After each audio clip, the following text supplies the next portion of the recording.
అంతరాంతరాలు రచన మంచికంటి. ఆ ఊరు మదిలో మెదిలినప్పుడు పదునైన వాకుపెట్టి హృదయాన్ని నిట్ట నిలువుగా చీల్చుకున్న భావన నిలువెల్లా ఆవరిస్తుంది. ఒక రకమైన అపరాధం నా కళ్ళ ముందు నూనె తెట్టులా పైకి తేలి తొణికిసలాడుతూ ఉంటుంది.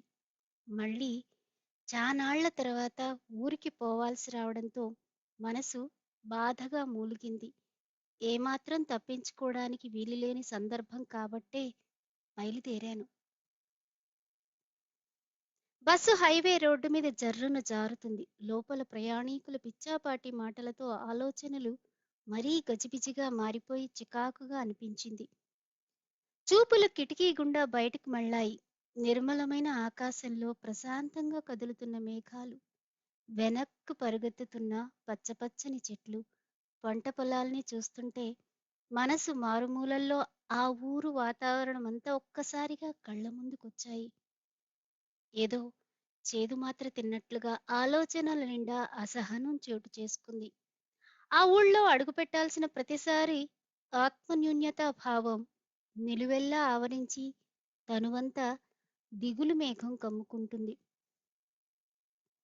పద్మకి ఎదురుపడాల్సి వచ్చినప్పుడల్లా నాలోకి నేను ఎంతగా కుంచించుకుపోతానో ఎదురుపడి ముఖం చూయించటానికి సిగ్గుగా అనిపిస్తుంది. ఆమెను చూడ్డంతోనే ఏదో పోగొట్టుకున్నానన్న భావన పరిపరి విధాలుగా పోతుంది. ఆమె ఎదురుపడ్డప్పుడు నన్ను ఈసడించుకుంటేనో, చేదరించుకుంటేనో, అసహ్యించుకుంటేనో బాగుండునని అనిపిస్తుంటుంది. కానీ ఎప్పుడూ దానికి అపసవ్యంగానే జరుగుతుంది. ఆమె కనిపించి కనిపించగానే చల్లని వాయు సమీరం ఒళ్ళంతా సోకినట్టుగా గలగలా నవ్వుతుంది. తను కన్న కలలన్నీ ఈడేరినట్టు మనసు మయూరంలా పురివిప్పి నాట్యం చేస్తున్నట్టే ఉంటుంది. హాయిగా మల్లెల పరిమళం సోకినట్టుగా మాట్లాడుతుంది. ఆ మధురమైన కంఠం నుంచి కబుర్లెన్నో ప్రవాహంలా సాగుతాయి. తను ఉన్న చోట ఒక సుగంధ భరితమైన తెమ్మెర చుట్టూ వ్యాపిస్తూ ఉంటుంది. అంత జరిగినా దాన్ని గురించి పట్టించుకోకుండా అంత నిండు మనసుతో ఎలా మాట్లాడుతుందో ఇప్పటికీ అర్థం కాని ప్రశ్న. అలా ఉండాలంటే మనిషికి ఎంత సంయమనం కావాలి? నిండు కుండలా తొణక్కుండా బెణక్కుండా ఎంత మందలా ఉండగలరు? నిండు కుండలా తొణక్కుండా బెణక్కుండా ఎంతమంది అలా ఉండగలరు? తనను కలిసినప్పుడల్లా ఎన్నో ప్రశ్నలు సంధిస్తుందేమో, నిలదీస్తుందేమో. ఎవరెంత సంతోషంగా ఉన్నారో ఒక్కసారి చూసుకో అంటూ కేలి చేస్తుందేమో అని ఎన్నిసార్లు ఎదురు చూశానో. బస్సు పెద్ద కుదుపుతో ఆగడంతో ఆలోచనల సుడుల్లో నుండి బయటపడ్డాను. బస్సు దిగి రోడ్డు వెంటే వడివడిగా ప్రవహిస్తున్న పంట కాలువ వెంబడే నడవసాగాను. కాలువలో నీళ్లు గలగలమంటూ దొర్లిపోతున్నాయి. వాటి వెంటే జ్ఞాపకాలు గాయాల్లా కదలబారసాగాయి. ఈ కాలువను అంటిపెట్టుకుని పద్మ తోటి ఎన్ని బాల్య స్మృతులు నిండి ఉన్నాయో. ఆ బాల్యం ఎంత మృదు మధురమైనది. పద్మ పుట్టినప్పటి నుండి నీ పెళ్ళామేరా అంటుంటే ఊహలు తెలియని ఆ రోజుల్లోని ఎంత సంబరంభంగా అనిపించేది. ఆమె మీద ఏదో హక్కును పొందినట్టుగా, ఆమె తన సొంతమే అయినట్టుగా, ఆమె మీద సర్వాధికారాలు నావే అయినట్టుగా భావించేవాడిని. చీటికి మాటికి ఎన్నిసార్లు కొట్టేవాడిని, ఎలా అవమానించేవాడిని. అయినా పాపం పిచ్చిది. అప్పుడు అలిగినా తనే వచ్చి మళ్ళీ పలకరించేది. నీకు కోపం ఎక్కువ మావయ్య. ఆలోచన లేకుండా ఏ పనైనా చేస్తావు. ఇట్టయితే నీతో వేగడం కష్టం బాబు అనేది. నిన్నే వేగమనలేదులే పో అని వెంకంగా మాట్లాడేవాణ్ణి. ఎన్ని మాటలన్నా ఏం చేసినా తనే పడి ఉండాలనే ధీమాతో తను కూడా నేనేం చేసినా మాట్లాడినా భరించాల్సిందే అన్నట్టుగా ఉండేది. ఎప్పుడైనా తను నా మీద కోప్పడ్డా పట్టించుకోవాడిని కాదు. పొంగమూతి పెట్టి చాలాసేపు మాట్లాడేది కాదు. తర్వాత మళ్ళీ మామూలే. ఒక్కసారైతే కాల్లో ముళ్ళు గుచ్చుకుంటే కింద కూర్చుని బలవంతంగా లాగుతుంటే నాకంటే తనే విలవెల్లాడిపోయింది. కాలు పైకెత్తి తన మోకాలిపై పెట్టుకొని ముల్లు గుచ్చుకున్న చోట నోటితో గట్టిగా కొరికి, ఇది చెడిపోయిన నెత్తురు. ఇది కాల్లోనే ఉంటే ఒళ్ళంతా విషమైపోయిద్ది అంటూ నోట్లోకి వచ్చిన రక్తాన్ని బయటికి ఊసేసి ఎన్ని రకాల వైద్యాలు చేసిందో. మావయ్య, నీకసలు నోట్లో నాలికే లేదు. ఎవ్వరు ఏమన్నా పట్టించుకోవు. ఇట్టయితే ఎట్ట బతుకుతావు? అంటూ ఒక్కసారి నా మీద అంతులేని జాలి కురిపించేది. వాళ్ళింట్లో ఏ కొత్త పిండి వంటలు చేసినా ముందు తెచ్చి నాకే పెట్టేది. నేను తిన్న తర్వాత తను తినేది. ఇంట్లో వాళ్ళమ్మ చెప్పి చెప్పకముందే గిన్నెకు సర్దుకుని మామయ్య వాళ్ళకి ఇచ్చి వస్తానంటూ మా ఇంటికి వచ్చి నా చేత బలవంతంగా తినిపిస్తూ నా నోటి వంక చూస్తూ ఉండిపోయేది. నేను బాగున్నాయని చెబితే కేరింతలు కొడుతూ వెళ్ళిపోయేది. పెసరకాయలు, అలసందకాయలు, బలుసుకాయలు, కలేకాయలు, నేరేడుకాయలు, ఏ సీజన్లో దొరికే కాయలైనా తన చేతిలోకి వచ్చాయంటే ముందు ముందు నాకు చేరాల్సిందే. తనకి కొత్త బట్టలు కుట్టిస్తే అవి వేసుకుని ముందు నా దగ్గరకొచ్చేది. ఇగో నా కొత్త గుడ్డలు, నీకేయి, కుట్టియలేదా అత్తా? మామయ్యకి ఇంత కొత్త గుడ్డలు ఎప్పుడు కుట్టిస్తావ్? అంటూ అమ్మని దబాయించేది. కుటిస్తాలేవే, ఇప్పుడే ఇట్ట దబాయిస్తుండావు. ఈ ఇంటికి కోడలు అయితే నన్ను ఇంట్లో కూడా ఉండనిచ్చేటట్టు లేవే అంటూ అమ్మ పద్మని దగ్గరకు తీసుకుని మిటికిలి విరిసేది. అంతే, కాళ్ళ గజ్జెలు గల్లు గల్లు అంటుంటే తారాజువ్వలా అక్కడ నుండి మాయమయ్యేది. వాళ్ళ ఇంట్లో గేదె ఈనిందంటే జున్నుపాలు ముందు మా ఇంట్లో ఉండాల్సిందే. మామయ్య తాగడు లేవే అని అత్తయ్య అంటుంటే, మా అత్తమామలు లేరా ఏంది తాగడానికి అంటూ ఏడుపు మొహం పెట్టేదంట. ఏదైనా ముందు మీ ఇంటికొస్తేనే అమ్మా మా నోట్లోకి పోయేది. అత్తమ్మ అమ్మతో చెబుతుంటే, నా కోడలు గడుసుదేనమ్మా, నోట్లో నాలుకలేని నా కొడుకుని ఎట్టా ఆడిస్తుందో రేపు అంటూ అమ్మ తెగ మురిసిపోయేది. అప్పుడు చూడాలి అమ్మ కళ్ళల్లో ఎంత గర్వం తొణికిసలాడేదో.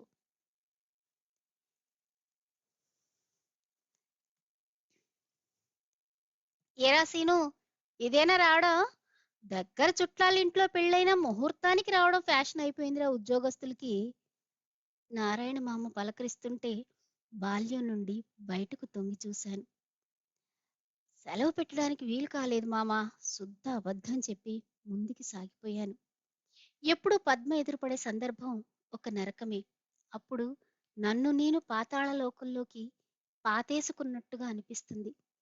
2, 3 రోజులు ఊళ్ళోనే, అది తన ఎదురుగా ఉండాల్సి వస్తే ఆత్మన్యూనత పెనుపాములా చుట్టేసి క్షణక్షణము మెదడు పొరల్లో జ్ఞాపకాలు గిర్రున తిరుగుతూ ఒక పట్టాన కూర్చోనివ్వవు, నుంచోనివ్వవు.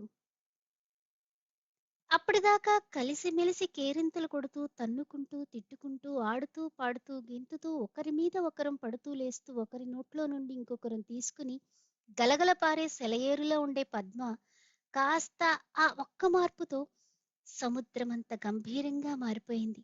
తన మాటలో చూపులో ప్రతి కదలికలో ఎంతో హుందాతనం కొట్టొచ్చినట్టుగా కనిపించసాగింది. అంతకుముందు పద్మని చూసిన వాళ్ళు పుష్పవతి అయిన తర్వాత చూస్తే ఆమెలో వచ్చిన మార్పుకి నోటికి అడ్డంగా చేతులు పెట్టుకునేవాళ్ళు. ఊళ్ళో బళ్ళో చదువు అయిపోవడంతో తన ఊళ్ళోనే పరిమితమైపోయింది. పై చదువుల కోసం నేను పట్నం వెళ్లాల్సి వచ్చింది.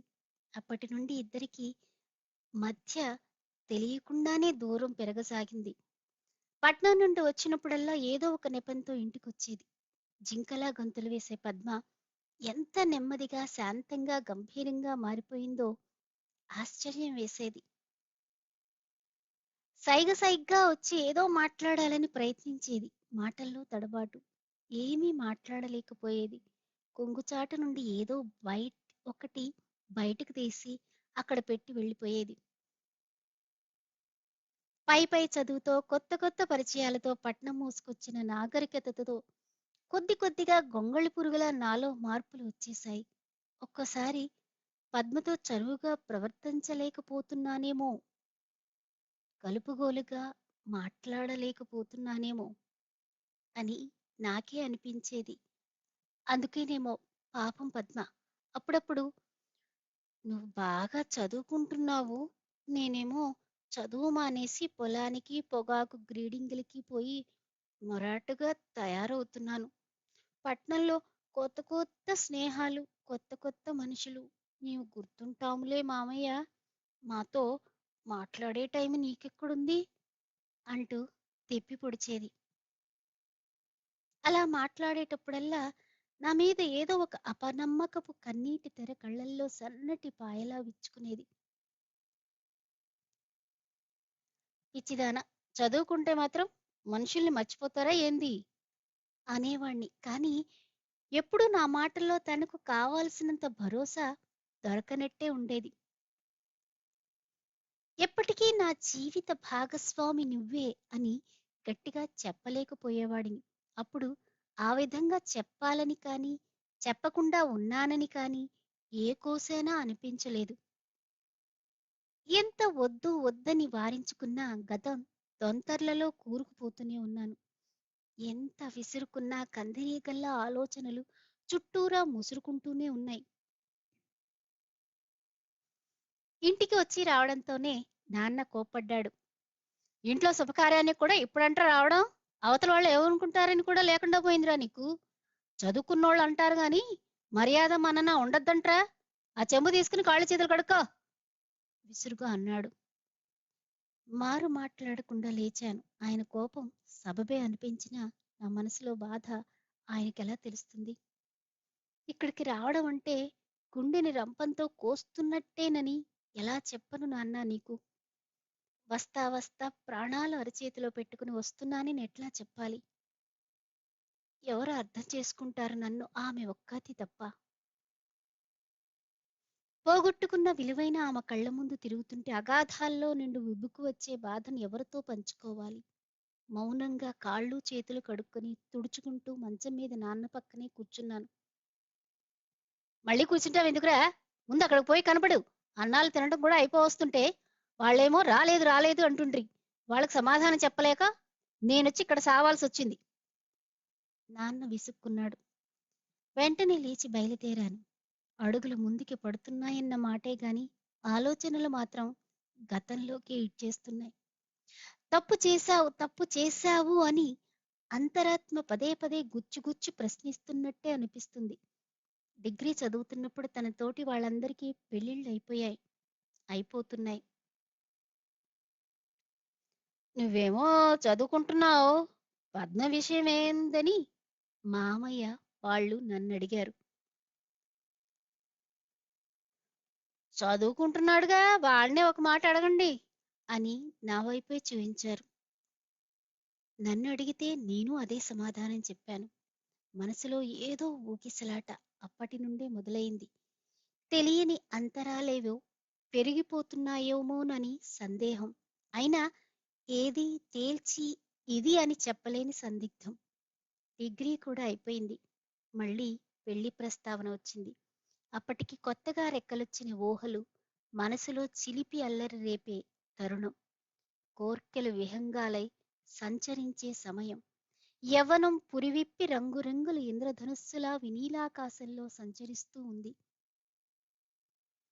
తనువు దరహాసమై, మనసు మధుమాసమై, ఏవో కోయిల కూజితాలు హృదయంలో చప్పుళ్ళు చేస్తున్న తరుణం.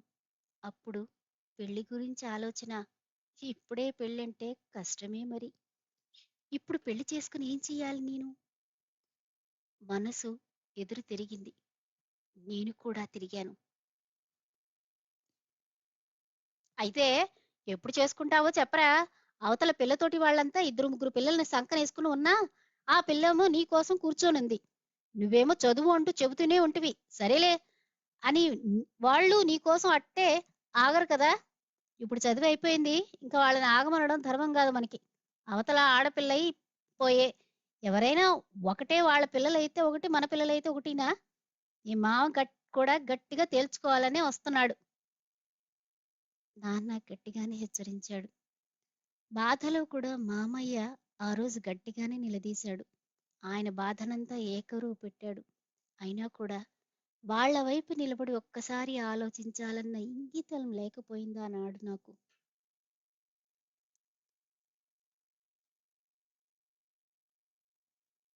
నాకు ఏదో ఒక ఉద్యోగం లేకుండా పెళ్లి చేసుకోను మావయ్య అనడంతో నా స్వార్థం నన్ను పట్టి బంధించిందేమో అనిపించింది.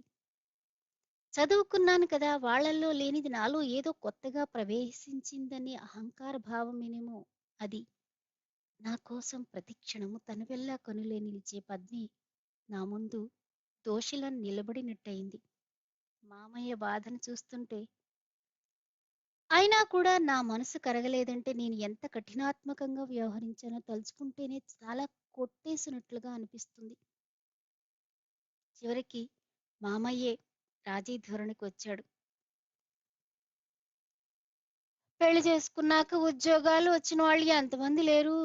అందరూ ఉద్యోగాలే వచ్చాక పెళ్ళిళ్ళు చేసుకుంటే ఈ రోజుల్లో ఎంతమందికి పెళ్ళిళ్ళవుతాయి?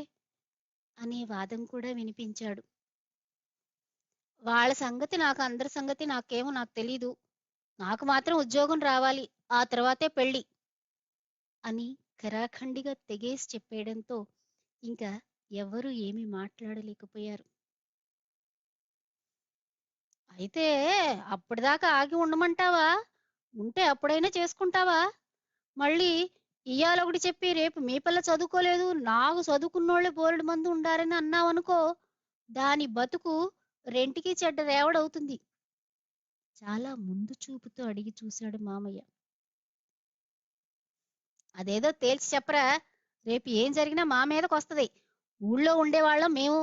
అందరి ముందు తప్పుడోళ్ళం కావడం మాకిష్టం లేదు. నాన్న కూడా అసహనంతో తన బాధను వెలిబుచ్చాడు.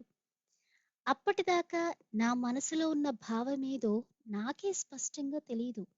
అంతమంది ఒక్కసారిగా నిలదీయడంతో నా అంతరాత్మను అప్పుడు కానీ శోధించుకోలేకపోయాను. ప్రశ్నించుకున్నాక కూడా అవును, కాదు అని సమాధానం చెప్పుకోవడం అంత తేలికగా అనిపించింది.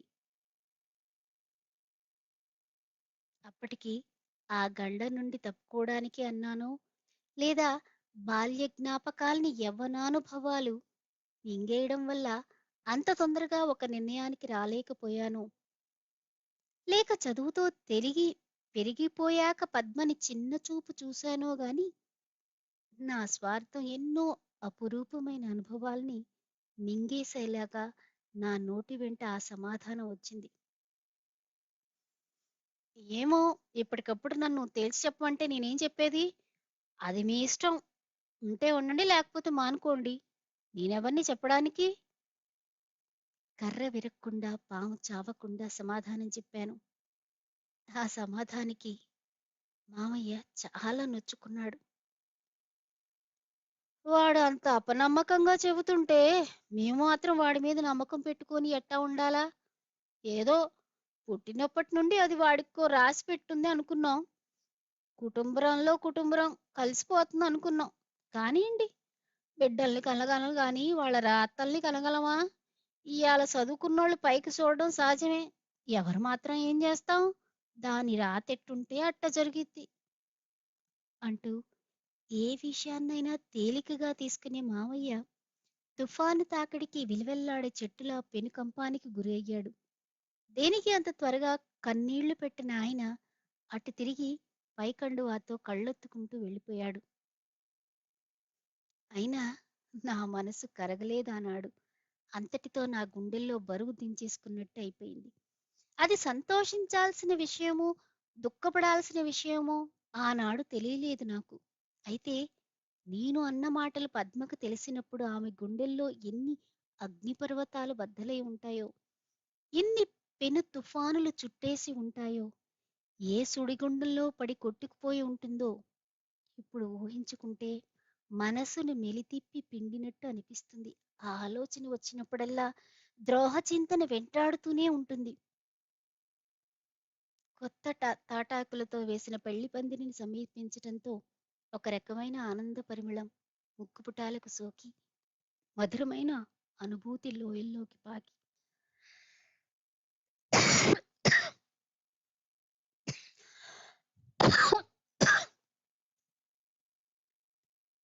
ఒక గాఢానుభూతిని అంతర్గతం చేస్తుంది. బంతి భోజనాలు జరుగుతూ ఉండడంతో అక్కడ హడావుడిగా ఉంది. బల్లలు, కుర్చీలు వేసేవాళ్ళు, తీసేవాళ్ళు, టేబుళ్ళపై ఆకులు వేసేవాళ్ళు, వడ్డించేవాళ్ళు, డేగిసాలు అటు ఇటు మోసేవాళ్ళు, పిల్ల, పెద్ద, ఆడ, మగ సందడి సందడిగా ఉంది. ఏరా పెళ్ళికొడుకా, ఇంటి అల్లుడివి, 2 రోజులు ముందొచ్చి పెళ్లి పనులు చూడాల్సింది పోయి, అన్నాలు తిని ఏళ్ళకేంట్రా వచ్చేది? కొండారెడ్డి బాబాయ్ పలకరించాడు. ఆయన వైపు ఒక చిరునవ్వు విసిరి, దూరంగా ఉన్న వాళ్ళ వైపు చూపు సారించాను. ఆడవాళ్ల గుంపు ఉండి ఏదో ముచ్చట్లలో ఉన్నారు. అందరి మధ్యలో వినీల గగనంలా తారకలా మెరిసిపోతోంది పద్మ. ఎంత దూరంలో ఉన్నా ఇట్టే ఆకర్షించే అందం ఆమెది. తల తిప్పింది. చూపులు నా వైపు సారించింది. ఎంతో హుందాతనం కొట్టొచ్చినట్టుగా ఆమె మోము వికసిత పుష్పంలా ఉంది. అల్లరి బాల్యం విల్లై ఉంగి యవ్వనమై ఉద్రేకాలు ఊసులు చెప్పుకుని బాసలు చేసుకున్న వయసు. అలసి సొలసి సుదీర్ఘకాలం అలలా సాగి ఇప్పటికీ పేదరికం సంతరించుకుంది పెద్దరికం సంతరించుకుంది. అల్లరి బాల్యం విల్లే ఉంగి యవ్వనమై ఉద్రేకాలు ఊసులు చెప్పుకుని బాసలు చేసుకున్న వయసు. అలసి సొలసి సుదీర్ఘకాలం అలలా సాగి ఇప్పటికీ పెద్దరికం సంతరించుకుంది. ముద్ద మందారంలా ముఖం తూర్పు ముఖాన సూర్యోదయంలా ఎర్రని బొట్టు, సరళరేఖలా తీసిన పాపిట, ముగ్ధలా మనోహరంగా ఎంత దూరానున్నా చూపుల్లో ఉట్టిపడే అభిమానం కొట్టొచ్చినట్టుగా కనిపిస్తుంది. అది భరించడమే నాకు సాధ్యం కావడం లేదు. నా దగ్గరికి ఎవరినో పంపించింది రమ్మని. తనను చూస్తే ముచ్చెమటలు పోసేవి ఒకప్పుడు. ఇప్పుడైతే సుదీర్ఘమైన ఒక నిర్వేదం, నిలకడగా ఉండే నీళ్లలోని నిశ్చలత, తనువంతా ఆవరించిన దిగులు. మేఘమొకటి వచ్చి మంచులా చుట్టూ కమ్ముకున్నట్టుగా ఉంటుంది. తడబడే అడుగులు, హృదయ సరోవరంలో సన్నని అలజడి. నెమ్మదిగా తన వైపుగా కదిలాను. పల్లెటూరి పిల్ల అయినా నా అంత చదువుకోకపోయినా ఎంత హుందాతనం ప్రదర్శించిందా ఆనాడు.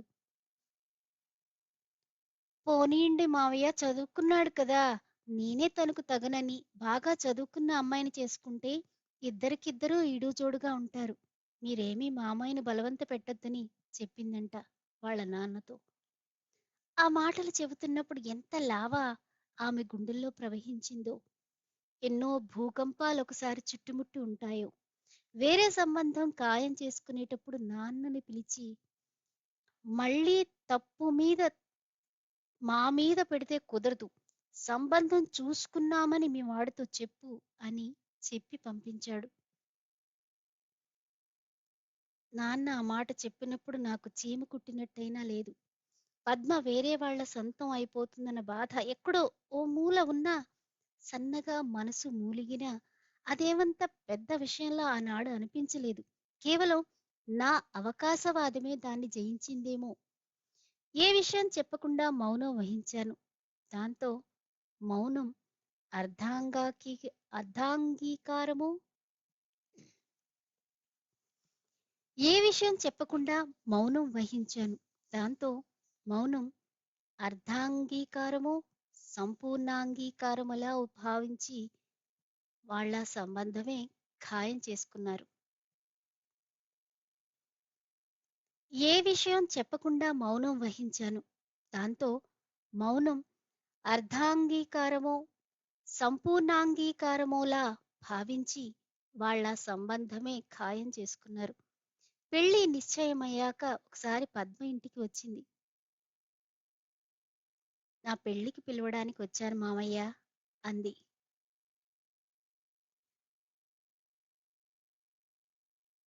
తొందరపడ్డారేమో కదా పద్మ, తప్పు నా దగ్గర పెట్టుకుని ఎదుటి వాళ్లలో కాగడా పెట్టి వెదకపోయాను. ఎంత చెట్టుకు అంతే గాల్లే మావయ్య, నీ మనసులో ఏముందో నువ్వు చెప్పకపోయినా తెలుస్తానే ఉందిలే. ఇంకా తప్పు మా మెడకి చుట్టాలని చూడటం భావ్యం కాదు. చదువుకున్న అమ్మాయిని చేసుకోవాలని బలంగా నీ మనసులో ఉంది. అందుకే ఆ కోరిక నీ చేత అట్టా మాట్లాడించింది. పోనీయలే, నాకింతే రాసిపెట్టుందని సరిపెట్టుకుంటాను. చదువు సంధ్య లేని దాన్ని. నన్ను చేసుకుని నువ్వు మాత్రం ఏం సుఖపడతావులే. బాగా చదువుకున్న అమ్మాయిని చేసుకుని ఇద్దరూ హాయిగా ఉండండి. ఈ మాట అక్కసుతోనో, ఈర్ష్యతోనో అంటున్నానని మాత్రం అనుకోవద్దు మామయ్య. మనస్ఫూర్తిగానే అంటున్నాను. ఇయాల నువ్వు నన్ను చేసుకోలేదని బాధ ఏ కోశానా లేదు. ఎక్కడైనా నువ్వు సుఖంగా, సంతోషంగా ఉండడమే నాకు కావాల్సింది. ఎప్పుడు నువ్వే, నువ్వే అని నీ వెంటబడి తిరిగాను. నిద్రలోను, మెలకువలోను నీ ఆలోచనలతోనే ఇన్నాళ్ళు తిరిగాను. ఇప్పుడు నన్ను పెళ్లి చేసుకోనంత మాత్రాన నా మామయ్యవు కాకుండా పోతావా ఏంది? ఎక్కడున్నా నీ బాగోగులు కోరేదాన్ని. అట్టనే నువ్వు కూడా ఉంటావనే అనుకుంటున్నా. బయట చెంగు నోటికడ్డం పెట్టుకొని అదే పోవడం. పూపద ఎంత కదిలిపోయి ఉంటుందో, హృదయం ఎన్ని ముక్కలై ఉంటుందో, ఆ మూగ మనసు ఎంతగా రోదించి ఉంటుందో. మేమెక్కడ కనిపిస్తాంలే నీకు. ఎంత కాని వాళ్ళమైతే మాత్రం ఇప్పుడా వచ్చేది మామయ్య? ఎదురు చూస్తూ ఎదురుగా నిలబడి నవ్వుతూ ఛీ! అయ్యో! మేమెక్కడ కనిపిస్తాంలే నీకు. ఎంత కాని వాళ్ళమైతే మాత్రం ఇప్పుడా వచ్చేది మామయ్య? నన్ను చూస్తూ ఎదురుగా నిలబడి నవ్వుతూ ఎత్తిపొడుపుగా పలకరించింది. ఆ మాట ఎక్కడో తగిలినట్టుగా గాయం కనిపించని బాధ మనసు విలవిల్లాడింది.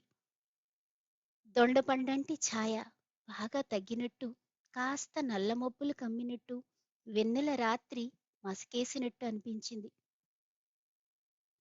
సుమతక్కకి వాళ్ళూర్లో పెళ్లి ఉందంటగా, అక్కడికెళ్ళిందా? మళ్ళీ తనే పలకరించింది. పట్టు చీర మెడలో ముత్యాల హారం, ముక్కున మెరుస్తున్న ముక్కెర. నిండుగా ఉదయ సంధ్యలా నా ఎదురుగా ఆమె. నవ్వుతూ నా వైపు చూస్తూ, నా ముఖంలో మారుతున్న రంగులు గమనిస్తూ, నా కళ్ళల్లోకి సూటిగా, చిలిపిగా, ఆరాధనగా చూసింది. చూపులు నిలపలేక తల తిప్పాను. ఆమె నవ్వుతూ అలాగే చూస్తూనే ఉంది. నా కళ్ళల్లోనే కాదు, మనసులో కూడా ఓటమి చెందానన్న భావం తొణికిసలాడింది. నా ముఖంలో భావాలు చదివేసిందేమో. పిచ్చి మావయ్య, జీవితంలో సగానికి పైగా ముందుకొచ్చేశాం. ఇంకా నీలో నువ్వు మదన పడతానే ఉండావు. ఇప్పటికీ ఇంతేనా మావయ్య నువ్వు? ఏంది ఇంత చిక్కిపోయావు?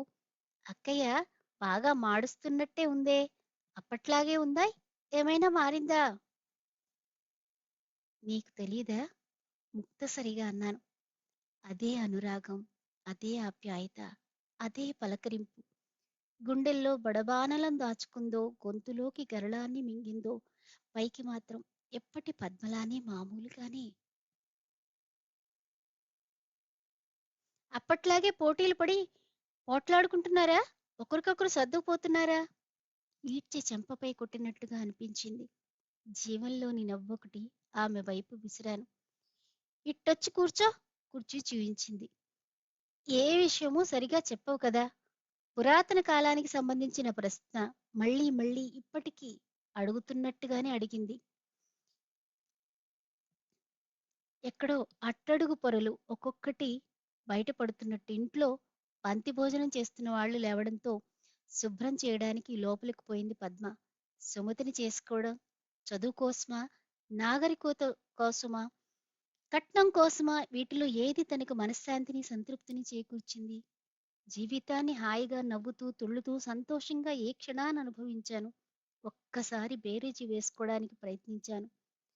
చిరుద్యోగం, చాలీ చాలని జీవితం,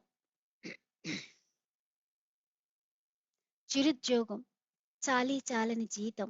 వచ్చిన దాంతో సంతృప్తి చెందిందా తను? ఎండమావుల వెంట పరిగెత్తింది. నన్ను పరిగెత్తించింది. పరిగెత్తి, పరిగెత్తి క్షణం ఆలోచనలు లేకుండా ఏదో వెతుకుతాం. ఇంకా ఇంకా సంపాదించాలన్న తపనతో పోగొట్టుకున్నదేమిటి? సంపాదించిందేమిటి? అనుకుంటే శూన్యమే కళ్ళ ముందు నిలిచింది. మనశ్శాంతి పోయింది. ఇంటి నిండా అశాంతి అలుముకుంది. ఒక్క కొడుకైనా వాణ్ణి ఏనాడూ పట్టించుకున్న పాపాన పోయింది లేదు. అందుకే వాడలా గాడి తప్పాడు. లాభ నష్టాల్లో నష్టాలే చుట్టుముడంతో లాభ నష్టాల్లో నష్టాలే చుట్టుముట్టడంతో సుమతి నోరు పారేసుకునేది. అసహనంతో నా నోరు కలిసేది. ఈ విషయాన్ని చుట్టూ అందరూ వినడం, వింతగా చెప్పుకోవడం పరిపాటైపోయింది. ఈ విషయం పద్మ చెవిన పడ్డప్పుడు ఎంత బాధపడిందో, అప్పుడు కూడా నా పక్షాన్నే నిలబడింది. ఇంత వాళ్ళమయ్యాం. ఒకరికి చెప్పాల్సిన వయసులో మనమే అర్థం చేసుకోకపోతే ఎట్లా మావయ్య? నలుగురు నాలుగు రకాలుగా అంటుకుంటున్నారు. ఇంత వాళ్ళమయ్యాం. ఒక్కరికి చెప్పాల్సిన వయసులో మనమే అర్థం చేసుకోకపోతే ఎట్లా మావయ్య? నలుగురు నాలుగు రకాలుగా అనుకుంటున్నారు. ఇంత వాళ్ళమయ్యాం. ఒకరికి చెప్పాల్సిన వయసులో మనమే అర్థం చేసుకోకపోతే ఎట్లా మామయ్య? నలుగురు నాలుగు రకాలుగా అంటుకుంటున్నారు. ఇంత వాళ్ళమయ్యాం. ఒకరికి చెప్పాల్సిన వయసులో మనమే అర్థం చేసుకోకపోతే ఎట్లా మామయ్య? నలుగురు నాలుగు రకాలుగా అనుకుంటున్నారు.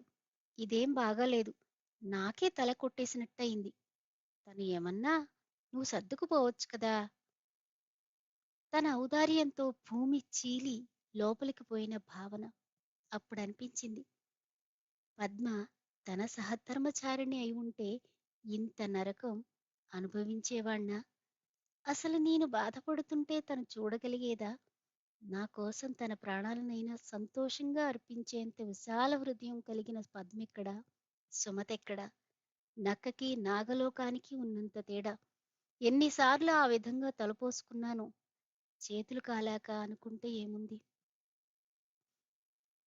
రా మావయ్య, అన్నం తిందువు గాని అరుటాకు వేస్తూ పిలిచింది.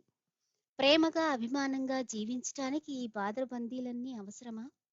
ఒక్క మంచి మనసు తోడుంటే జీవితం హాయిగా తీయగా కమ్మని కలలా కరిగిపోతుంది కదా.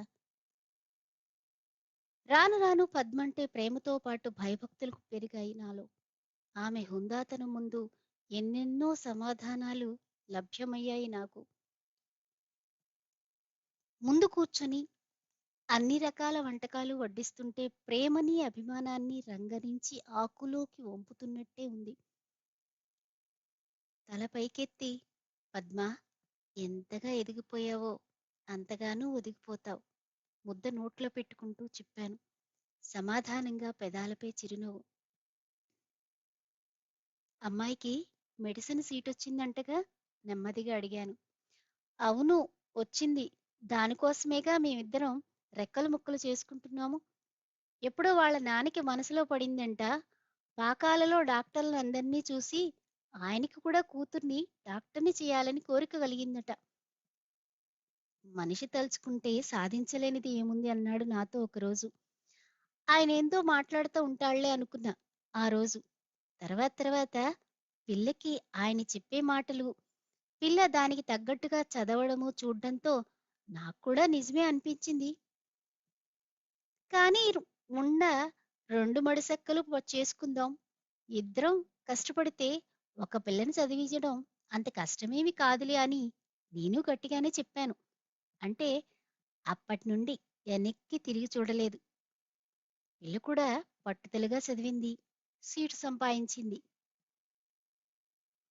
ఆనందంలో మునిగిపోతూ చెప్పింది పద్మ. నీ కొడుకేం చదువుతున్నాడు? అడగకుండా ఉంటే బావుంటుంది. మనసులో ముక్కోటి దేవతలకు మొక్కుకుంటున్నాను. అడగనే అడిగేసింది. నా కొడుకా? నిట్టూరుస్తూ అన్నాను. వాడు చదువులోనే ఉన్నాడు.